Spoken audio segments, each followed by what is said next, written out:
Ao falar sobre o golpe parlamentar jurídico e midiático durante o Congresso do Sindiúti, Frederico Melo, técnico do DIEESE, na subseção da CUT Minas, destacou as dimensões articuladas de interesses que culminaram com a retirada de direitos e a entrega do patrimônio brasileiro ao capital financeiro. O golpe, na verdade, foi uma articulação entre o interesse de um grupo político muito pequeno, com interesses poderosos, nacionais e internacionais.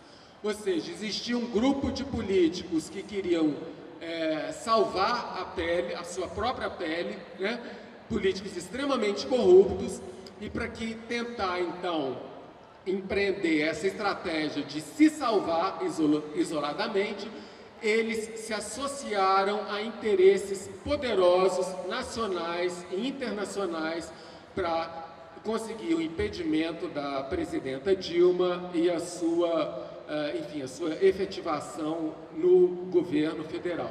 Então, o golpe, ele tem essas duas dimensões articuladas, e foi então essa combinação de dois tipos de interesses que trouxe como consequência a retirada de direitos e a entrega das riquezas nacionais para o capital, seja ele nacional ou internacional. Ele também falou quais são as consequências do golpe para o povo brasileiro. Quais foram as principais medidas do golpe até agora? Eles aprovaram a Emenda Constitucional 95, que reduz os investimentos nas políticas públicas, ou contém os investimentos nas políticas públicas e libera o pagamento da dívida pública.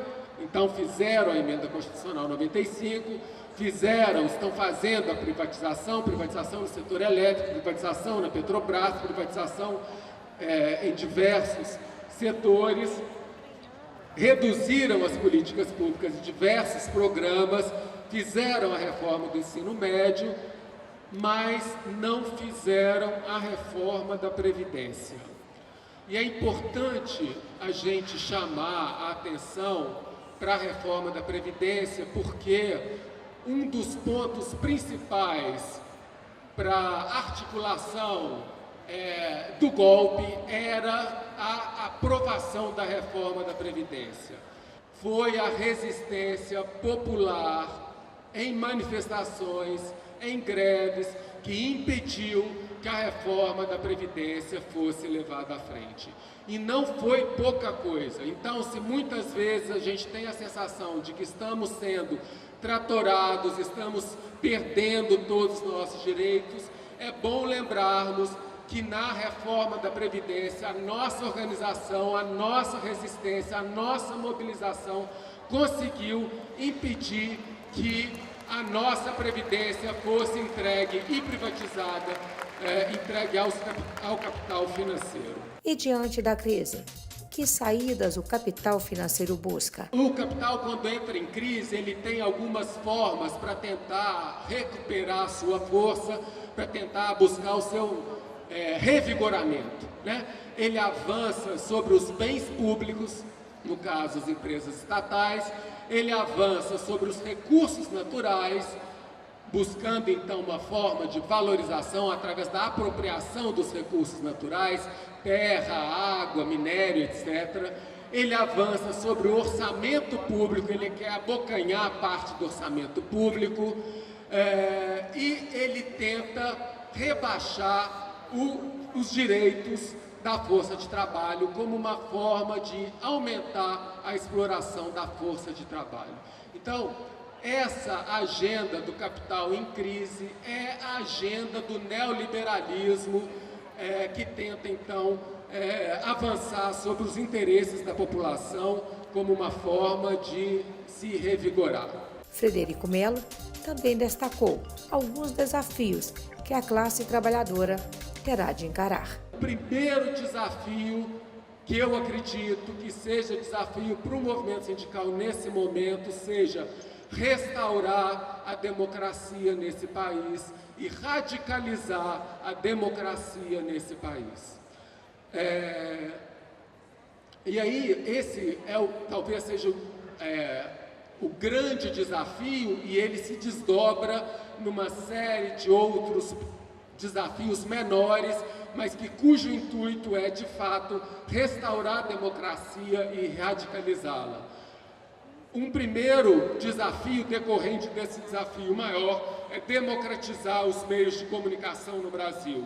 O segundo desafio é democratizar o Estado brasileiro, que o Estado brasileiro, neste momento, ele foi tomado pelos interesses do capital. Então, fortalecer, restaurar a democracia significa tirar o Estado brasileiro da órbita do capital. Fazer a reforma política, rever a emenda constitucional 95, impedir a criminalização do movimento social, do movimento sindical, né? Fazer a reforma do judiciário, né? A gente tem falado muito na reforma política, mal ou bem já sabe mais ou menos por onde passa a reforma política, mas o movimento sindical e os movimentos sociais ainda não estão... O debate sobre a reforma do judiciário não está consolidada junto ao movimento sindical e ao movimento social. E, por fim, recompor os direitos do trabalho. Então, esse é o que eu chamei o primeiro grande desafio, que é restaurar a democracia e radicalizá-la.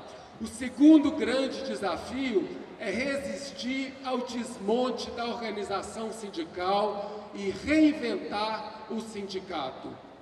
O sindicato precisa se reinventar para esse novo cenário, o cenário da reforma antitrabalhista, para poder, então, enfrentar a retirada de direitos e recompor os direitos da classe trabalhadora brasileira. Então, são essas lutas, é nessas lutas que nós vamos enfrentar este ser monstruoso que é o capital financeiro internacional.